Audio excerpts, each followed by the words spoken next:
Buen día. A continuación les voy a hablar sobre algunos de los temas que estuvimos viendo en la materia de consultoría e inteligencia empresarial de la unidad 2.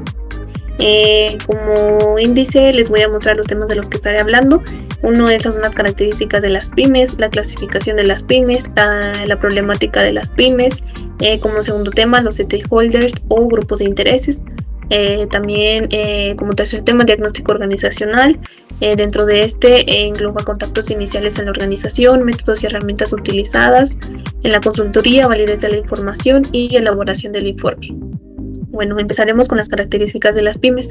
Algunas de sus características son que tienen más conexión con los clientes, tienen presencia internacional pequeña, sus recursos financieros son limitados, son la principal fuente de empleo en todo el mundo, requieren de menos capital, la mayoría de estas empresas son familiares, también cuentan con tecnología no tan avanzada, tienen mayor competencia en el mercado, sus barreras de entrada son muy simples, es por eso que tienen mucha competencia dentro de lo que es el mercado de las pequeñas y medianas empresas. Otra de sus características es que van dirigidas a un mercado local, los empleados tienen poca especialización, también 50 de cada 100 negocios son informales, se financian por medio de sus proveedores, las estrategias son a mediano y largo plazo, la mayoría de estas empresas son familiares, su flujo de inversión es bajo y tienen buena relación con los trabajadores. Algunas de esas características que les estoy mencionando, también después las vamos a mostrar en lo que se vuelve una problemática. Por último, son de alto costo de producción, son fáciles de administrar, contribuyen con la generación de más del 50% de empleos, también contribuyen de manera importante con el Producto Interno Bruto, por sus siglas el PIB. En clase también vimos que está clasificada por sector y por categoría. Por ejemplo, en el sector agropecuario, puede ser una microempresa del sector agropecuario cuando su capital es de 2 millones de pesos. Esto es en monto financiero.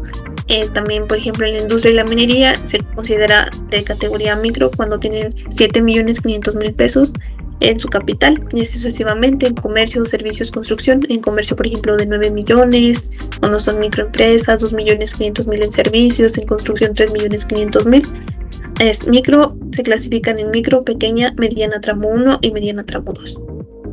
También están clasificadas por número de personas, esto es el tamaño de la empresa y también en el giro en el que están. Por ejemplo, pueden ser tamaño de empresa micro y manufactureras de 1 a 10 empleados, de comercio, de servicios, y aquí como se ve en la tablita.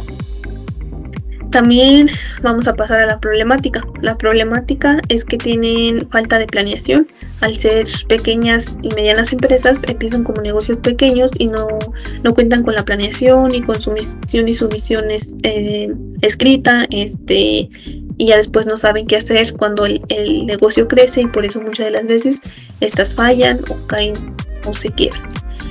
Otra es la baja capacitación de empleados, como ya lo había mencionado, la dificultad para conseguir socios, tecnología no actualizada, poco capital, poco acceso al crédito formal, poca asesoría legal, barreras de entrada muy simples, la falta de innovación.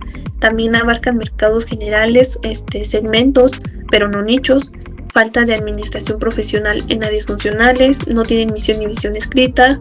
Los problemas se centran en las personas, existe poca formalidad, capacidad ociosa de producción, costos elevados en materia prima, falta de maquinaria y equipo y falta de mantenimiento también en la maquinaria y equipo. El otro tema son los stakeholders o grupos de interés. Vimos en clase que existen los internos y los externos. Los internos son los accionistas o propietarios, empleados, sindicatos, directivos o alta gerencia. Los externos, que son el gobierno, por ejemplo la Secretaría de Trabajo y Previsión Social, los proveedores, los clientes, entidades financieras, medios de comunicación, la competencia, comunidades como hospitales, escuelas, etcétera, familiares, grupos ecologistas, feministas, entre otros, y universidades. El otro tema, que fue el último que vimos, fue el diagnóstico organizacional. Dentro de este engloban otros pequeños temas que a continuación también estaré explicando.